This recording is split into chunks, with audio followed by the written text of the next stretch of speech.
iPhone 5S versus iPhone XS Max speed test. That video's coming up right now. Let's go.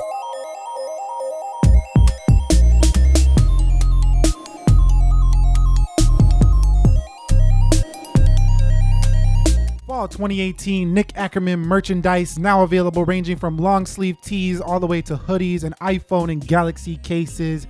Check it out, link down below in the description. So what is up, guys? Nick here, helping you to master your technology, and welcome to the most unfair comparison of 2018, the oldest iPhone 5S to support iOS 12 from 2013 versus the 2018 iPhone XS Max. I can hear the haters already. Keyboard warriors, this makes no sense. Why you make this video? Unfair. Oh my god. Shut up and have some Skittles, why don't you? And for everybody who's ready to have some fun, let's see who can boot up first in 3, 2, and let's go.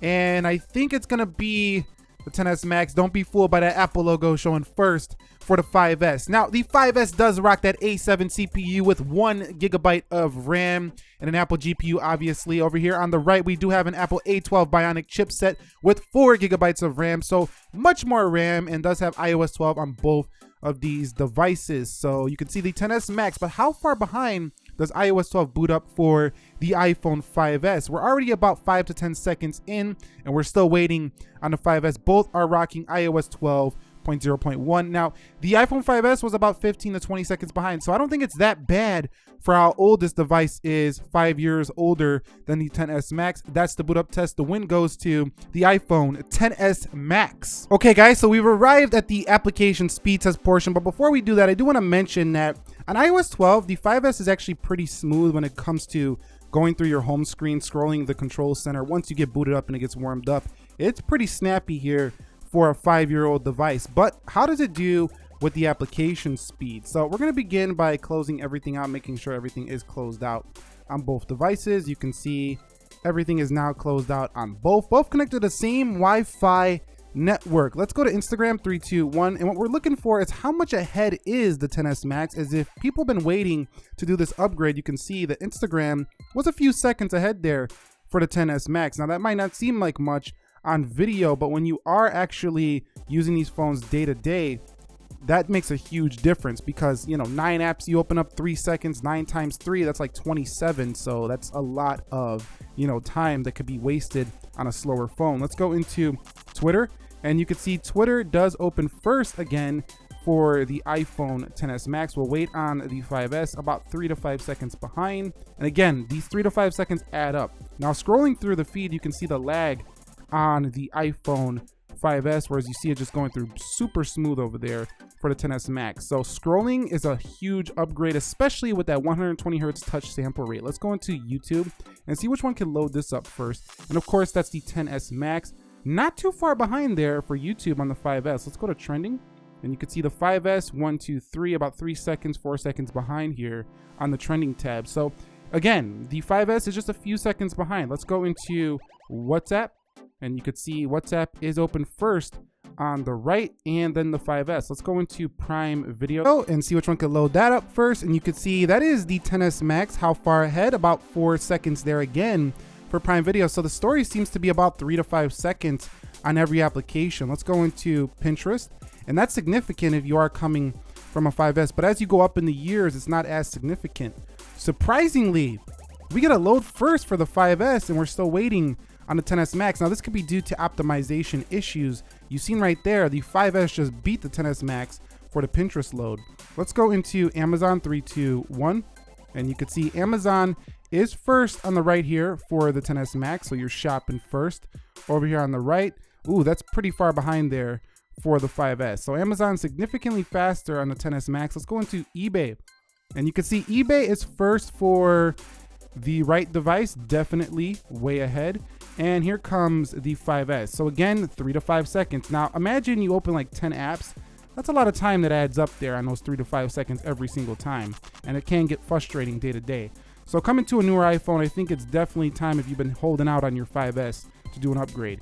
You can see the 5S way behind here on Spotify. We're already playing 2 songs before that one gets in there. So you can see, there we go, for Spotify on the iPhone 5S. Maybe developers weren't optimizing that app for 5S. Let's go into Jetpack Joyride. Let's see which one could get here first. Gaming is a massive improvement, not only in the screen size if you update, but also the performance. You've seen we were way in that game first, and we could be in the other games already before the 5S gets done loading. So there goes the 5S. And the 5S is actually not great at gaming because it definitely drains a lot of battery and gets very hot to the touch.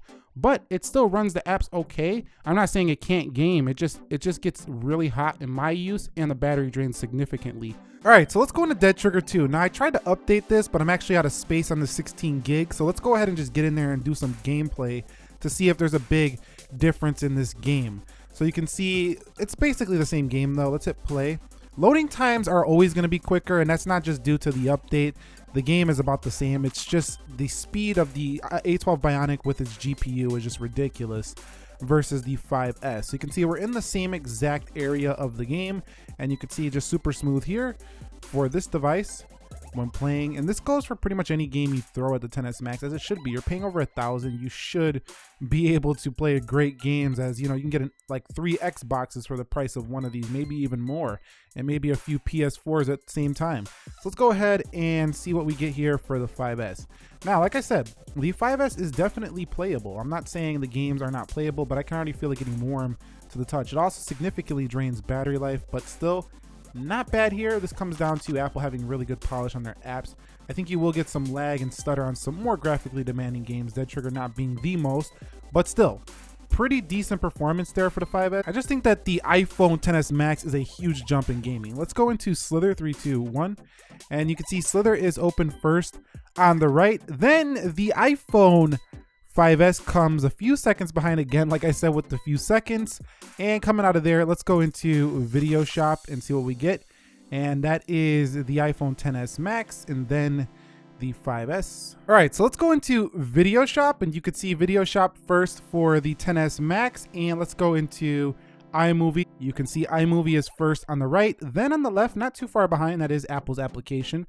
Let's go into Geekbench 3, 2, 1, and you could see that the 5S loads at first. Now, Geekbench is not optimized yet for the XS Max, so if you are coming from a 5S, kind of strangely enough, more apps are actually optimized better for the 5S than the XS Max, but you still have a much better phone here, so it's still, I think, worth the upgrade. Okay, so I quickly want to run through these applications to see if we do get any reloads here. I expect a few here for the 5S, and you can see already reloading there on iMovie. Video Shop ready to go.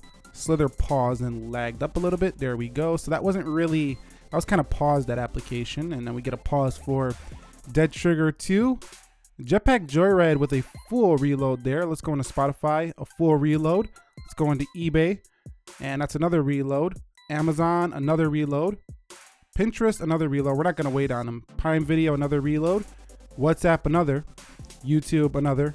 Twitter, another, and I'm expecting Instagram to reload as well. So the 5S basically can only hold a couple of applications. So here we are with the XS Max. Let's see if we get any reloads here with this 4 GB of RAM. That looked like a slight reload there on iMovie. Let's go into Dead Trigger 2. Everything looking super smooth so far. Spotify, eBay, Amazon, Pinterest. Pinterest ready to go.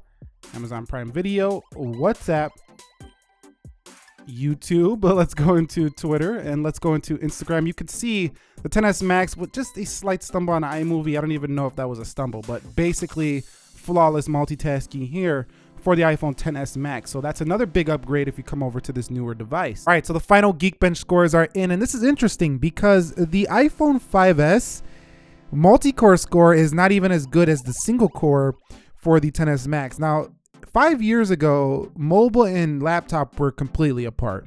Today, the gap is closing. An iPhone XS Max is actually more powerful than some MacBooks that are, you know, a couple years old or so. So this is a powerhouse performer. And if you were looking for a phone that can finally do it all, this is probably a lot closer than the iPhone 5S ever was. But the 5S was popular for its one-handed size, being powerful for the time, and I think it's held up well to stand the test of time. However, if you've been holding out to upgrade your 5S, I think this is the time to do it. You're going to be noticing upgrades across the board, not only in the size, a more premium stainless steel, a dual camera. You also get better battery life here for the XS or a XS Max. You get better speakers. You lose one great feature in the headphone jack, but you get great external speakers. This has tinny one external speaker, so you do upgrade there. But where you lose out is that one-handed form factor. So that's what I was basically trying to showcase in this video. Is the 5S able to compete with a newer device? And the answer to that question is an astounding no. So some people in the comment section are gonna say, what are you, this guy only talking about? My 5S runs great. Yes, but you're not comparing it to a newer device. Folks, the fact of the matter is if you upgrade from the 5S to anything from an iPhone SE 7, 7 Plus and above, you're gonna feel the upgrade big time on this device. And one last thing, let's go ahead and test the camera, because Apple did say 70% faster on the cameras. 3, 2, 1, and you can see the 5S a little bit slow there. I don't know how much 70% it was there. Let's close them out and do it again. 3, 2, and 1 on the cameras. 5S much better there. So that was more like it, 5S. So maybe it was just a little bit cold and needed to warm its camera up. 3, 2, 1.